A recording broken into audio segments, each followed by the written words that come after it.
Washington, D.C. is an extraordinary city, one with multiple personalities, a working federal city, an international metropolis, a picturesque tourist destination, an unmatched treasury of the country's history and artifacts, and a cosmopolitan center that retains a neighborly small-town ambiance. Come join me on this vlog for my first time visit to our nation's capital, Washington, D.C., here on Millie the Mermaid. To all the royals of the sea, welcome to the reef. I'm Millie the Mermaid. Good evening, everybody. It's Millie the Mermaid. So I am actually planning to go to Washington, D.C. tomorrow, but we gotta get to the airport at like 3 o'clock in the morning, and I'm packing right now. So pardon my looks, you know. I just did my hair, so I'm laying down my edges and stuff. I have my locks on right now. I don't know if I'm gonna keep this footage in the video, but why not? So this is my suitcase packed up right now. This is my carry-on bag. This is gonna be my backpacks, the live action aerial backpack, of course. And I also have my Switch is charging right now. This is actually the second time Steven and I will be flying on a plane together. The last time we flew on a plane, we were at Washington, D.C. No, this is our first time at Washington, D.C. No, the last time we went on a plane, we were actually at... Sorry, lighting is bad. No, the last time that we actually went on a plane together, we were going to Orlando for Walt Disney World. So if you want to see that vlog, it is here on my channel as well. Or I should tag it up here. This way, right? In that direction. So you could check that out. And I'm chewing gum so I could focus. I don't know if that helps you guys too. I don't know, but like chewing gum just like helps me focus. And I always keep like a pre-made like vacation checklist on my phone. So that way I don't have to write things down. I can always add or take away from it, and it's neat handwriting because I don't really have neat handwriting. So I will see you guys at the airport. I'm not getting no sleep. I already know.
So we finally made it to Washington, D.C. I hope the wind is not too loud, but this is how it looks.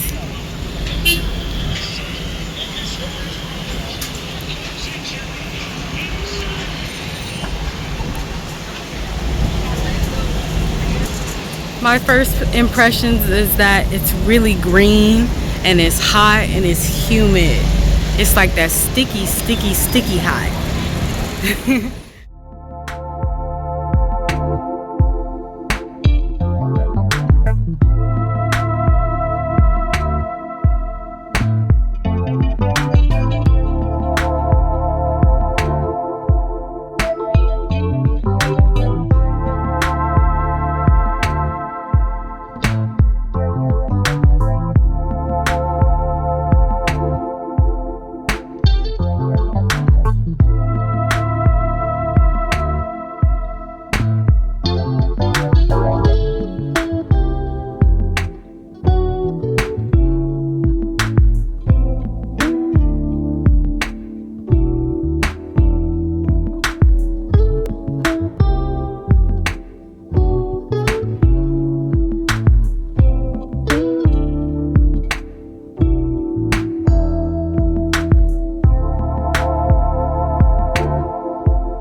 Okay, so we made it to Washington, D.C. This is our room that we actually have. I really love the view outside, and we're actually staying at the Embassy Suite. So this is such a really nice hotel. Like you saw, we have the living room, we have a microwave, we have a refrigerator, we have a bathtub with a shower. I haven't experienced that in a while. I think that a lot of the new hotels are just starting to do just showers. And we have 2 beds here in the bedroom with the TV. It's an LG TV, and it's really comfortable so far. So this is our first night here, so I can't wait to do some tours. I think we're gonna be doing some activities tomorrow, like going on a city tour to get a view of Washington, D.C. So I can't wait for you guys to come join me. And I'm really tired, so you're gonna have to excuse me. I'm so sleepy. Okay, so we're visiting Washington, D.C. during the summer, so just expect it to be very humid and it rains. So like you could see the sky, like it was so clear before we got here, and look at it now.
And look how high it goes.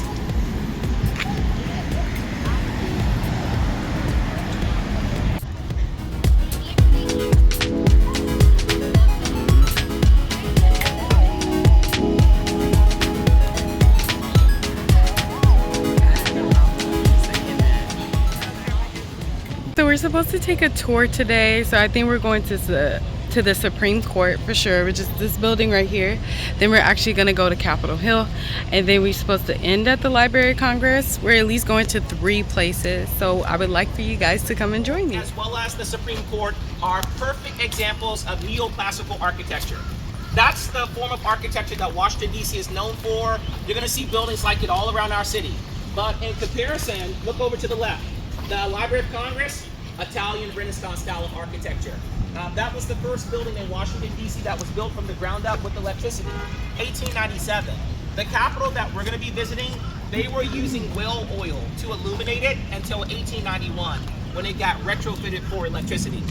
The Library of Congress is the largest in the world, and we'll have a chance to explore it just a little later. As everybody, I want you to remember that America's squeezed into trying to beat that deadline, so they moved into 7 years later. 7 years later, they did build another chamber on the left of the dome, and 3 levels, 5 windows, 16 rooms. The House of Representatives moved into their own portion of the building. That freed up a little bit of space.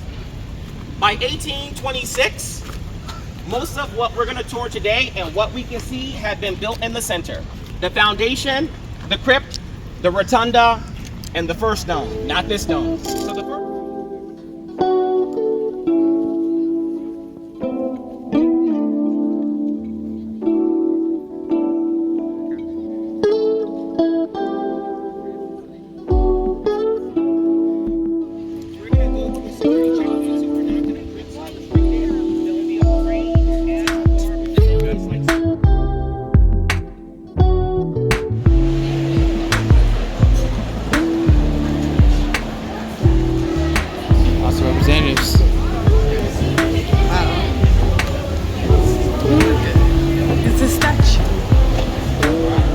So right now we're here at the Capitol Visitor Center, and we begin our tour by watching a short 13-minute film called Out of Many One. And this film is about how this country established a new form of government, and it highlights the vital role that Congress plays in the daily lives of Americans.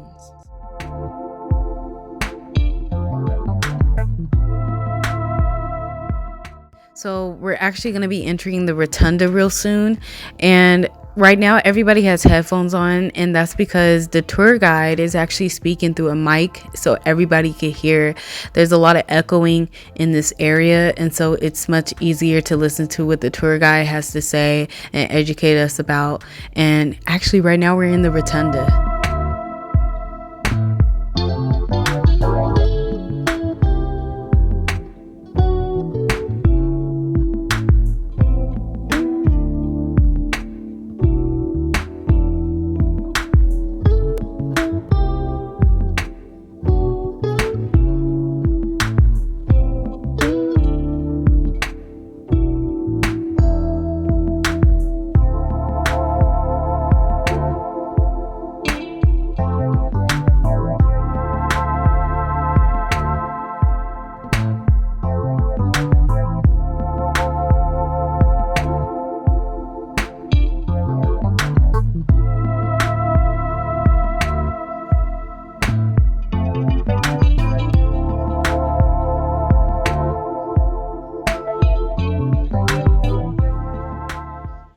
Okay, this room is actually really fascinating because we are actually in the National Statuary Hall collection in the U.S. Capitol.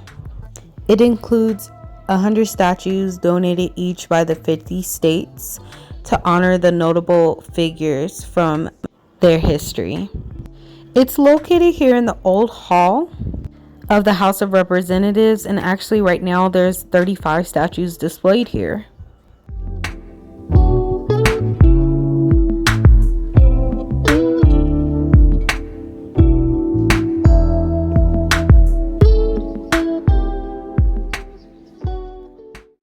Okay, so we're headed towards the Library of Congress. I'm just so excited to go here. This is definitely one of the different activities that I wanted to do while I was visiting Washington, D.C. So let me know what you guys think in the comments below. And I'm also going to let the speaker, his name is Dwayne, he's our tour guide for today, speak about some of the different facts about the Library of Congress. Of the fire. Thomas Jefferson had served our nation as the third president. When the news reached him that the books had been destroyed, he decided to sell his massive book collection to Congress because he thought if they have a reference library, that's going to help them out when they go to do research to create legislation. So he decided, I'm going to help them out.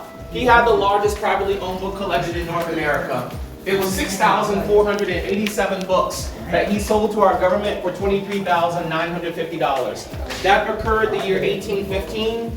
For the next 36 years, until 1851, the collection was expanded significantly. A chimney fire, Christmas Eve, December 24th, 1851, sparked a huge blaze at the Capitol. More than 2/3 of the books of the Library of Congress were destroyed, including the Jefferson books. It's fair to understand that our government wanted a fireproof building at that point. The library had been destroyed by fire twice, and so they appropriated what I consider a fortune. 1872, $6.5 million was enough money for them to build 5 libraries like this.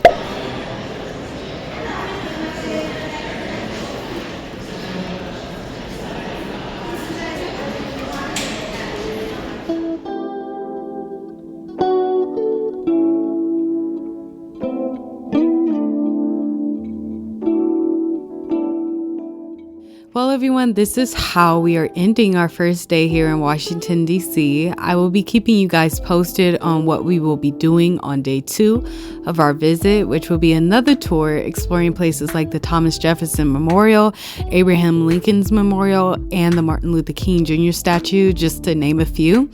But please let me know what was your favorite part about day 1 of our visit, or even what's your favorite part about Washington, D.C. if you have visited, in the comments below.